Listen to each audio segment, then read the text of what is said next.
Do what you can within the power that Allah has given you to take care of this problem. But remember what you've just done. You've given it to Allah.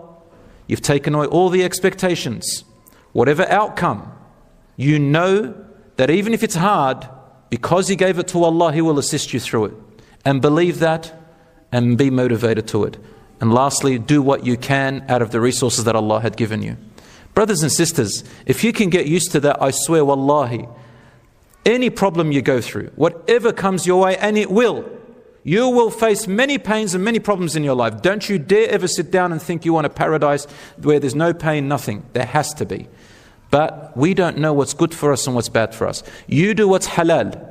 Fear Allah in what you're doing. Don't go for the sins. If you do, repent to Allah and forgive yourself. Don't worry. We all make mistakes. But give it to Allah. You know the sin, even if you've done a sin, even if you've done something haram, give it to Allah. Say, Ya Rabb, the thing that I am feeling right now, I feel so much guilt of that thing last time that I did. Ya Rabb, I give it to you. I don't want it anymore. I don't want this burden. Forgive me, Ya Allah, wallahi. Ya Rabb, my Lord, I regret it. I don't want it anymore. Forgive me.